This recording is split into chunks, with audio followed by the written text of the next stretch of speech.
Oftentimes people I found are not satisfied because they're always looking for what is next. You're like, oh man, I'm not there yet. I haven't achieved all my goals. They're always looking over the horizon. The problem with that is you can never get there. Like the horizon is never ending. So you may get there. My dream is to make $1 million. And you make $1 million. You're like, oh, well, that's not as much as I thought it was. How important do you think it is to have mentors in your life?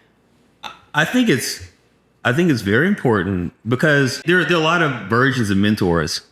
I mean, you can have a mentor as someone you've never met. And, you can watch their YouTube videos or read their books, and technically that could be your mentor, right? Mm-hmm. But then you also have mentors that you actually know. I think it's very important because throughout this journey of life, you don't know all the possibilities that exist. And mentors sometimes open you up to what some of those opportunities are. And sometimes whatever your vision is less than what it should be. And hopefully your mentor can raise that bar and say, look, this is what you're thinking about, but you can do more. Yeah. Or this is how you do it. I think it's very important. Yeah. And having that kind of attitude, I mean, it helps to not have bad thoughts, saying something in the back of your mind saying like, no, you can't do that. Yeah. How do you work through that? Yeah. I mean, a positive frame of mind is very important because I do believe sort of your thoughts sort of manifest your actions, which manifest results. Mm-hmm. And so it to a degree, it's a learned behavior.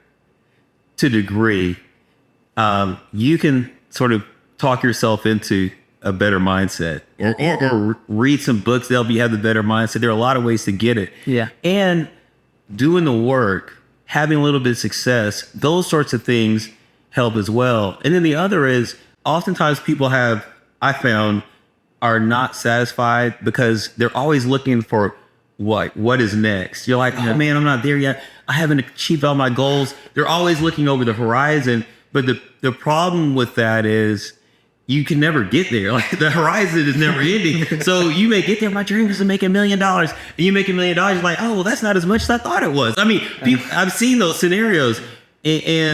But what I found, there's a book called The Gap and the Gain. And in that book, it's really informative. One thing to help with self-fulfillment is rather than always looking at what's ahead, you look back, you say, look how far I've actually come. And if you look back and you say, look, I'm doing better than I was a year ago. I've made some progress over the last month. You can have fulfillment in that progress as opposed to always say, oh, in 5 years, I want to do this. In 10 years, I want to do that. You should appreciate the journey as well, where you come. I've been guilty of not doing that. I'll be honest. As soon as I left the banking industry and I'm doing what I'm doing now, I haven't really reflected upon much of it and saying like, I am in a better place. Maybe not financially, but I'm in a better place than there. Right. And I need to start doing that more. But that entrepreneurship journey, because I was there with you when I left the firm I was working with, it like you may be making progress, but financially you may exactly. You may not feel like it because when you're no longer receiving a guaranteed salary, unless everything is lined up perfectly where you have the business offsetting that salary, you do feel that financial pinch. Yeah. And the challenge with starting a businesses eat capital. Mm-hmm. They need capital to live. I mean, that is the fuel of a business. And so you're often your personal capital, in some cases, unless you take on investors and such, it may be going toward the business. So there's this song called Asset Rich, Cash Poor. I mean, I was that for so long where I had assets, I had no cash. But, eventually those tables turn, it works out. But that is, you'll look back and appreciate the experience. Mm-hmm. And even I try to now in the mornings, I'll say it'll be more of a gratitude thing more than like reflecting on it as much as I really should. Mm-hmm. But I'll wake up in the morning and I'm like, I'm just thankful that I'm doing this. Yeah. Yeah. But can you tell us a little bit about Todd and Janelle Collins scholarship for the Nurses Aid program and the significance that you've seen? Yeah. Well, I've been fortunate to be affiliated with Atrium, the Atrium Health Foundation, being on their board. Mm-hmm. And I really respect the work that Atrium is doing under the leadership of the CEO, Gene Woods, and then Armando, who leads the Atrium Health Foundation, just does such an amazing job as well. And through that experience, one thing my wife and I have an interest in doing is helping to support those that are underemployed, because we do see it in our work within some of the various businesses that we run, where you have someone they're working so hard, 40 hours a week, and they may have kids, but they're not making, their salary really doesn't support just a standard lifestyle. Yeah. You're just not making enough. And one way to overcome that is through training and through education. At Juliant, we're with you at every milestone, and your brightest dreams never have to fade. At Juliant, we help you shine. That's brighter banking. Juliant Federal Credit Union. And so with Atrium Health Foundation, I learned that Carolinas College of Medicine is actually the second largest nursing school in the state, I believe, outside of UNC Wilmington. And so they produce a large number of nurses and nurses' aides. And one of the great things about being a nurse's aide, through a 4-month program, you can become an accredited nurse's aide, and you can make, $19, $23 an hour, and have a career track. Yeah. I mean, there's a lot. You can progress well beyond that starting point. And so we saw that as an opportunity to, in a relatively short period, help people have a better quality of life. So yeah, we got involved. It's been fulfilling for us. Mm-hmm. And you say the board member of the Atrium Health Foundation. How do you leverage your position to advocate for diversity in business? Well, I feel fortunate because Atrium, as part of their culture, they do that. And as a board member, I just try to reinforce that culture that fortunately they have. Yeah.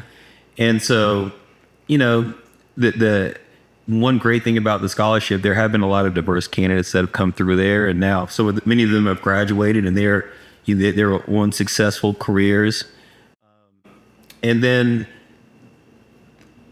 Atrium is intentional about representing the community in all things that they do, and we live in a diverse community, and they're intentional about that. So my presence and our actions, I think, help move it along a little bit. Mm-hmm. And steering a little bit away from now, I was just curious, how do you maintain occupancy in your commercial portfolio? So we operate a number of different asset classes. So we have apartment communities, office buildings, retail centers, industrial. We operate across a spectrum. And the apartment communities, you just try to have a great product and reasonable pricing, great team, and it stays full. The challenge, and we found the same with retail. I think the retail vacancy rate in Charlotte is like 2%, 3%. I mean, so most retail centers in Charlotte are pretty well occupied, and we've seen that across our portfolio. The challenge, if we had a challenge, I would say it's in the office environment, where what we found is, especially post-COVID, people are interested in smaller footprints. I mean, most firms aren't interested in, say, 20,000 square feet. There's fewer firms interested in, say, 20,000 square feet. Yeah. There are more firms interested in 2,500 square feet. Mm-hmm. Where the office may not be used by the full staff at all times, but it's a place where they can, use as needed. And so the cost to convert those larger footprints into smaller, I mean, it's substantial. Yeah. And then you have to go through the lease up, and also that on the office side, I think the nation is going through a transition in how you approach office. Mm-hmm. And we're going through that transition as a firm too. You think that's because a lot of working from home, or do you think they're just trying to consolidate some? No, I saw a very interesting chart that showed employment. It sort of a graph that shows employment is increasing, but office occupancy is decreasing. And I think that's the first time in maybe U.S. history where there's an inverse correlation between employment and office occupancy. And that is because people are working from home. People are just way more efficient. I mean, you have every tool you need to be as productive at home as in your office.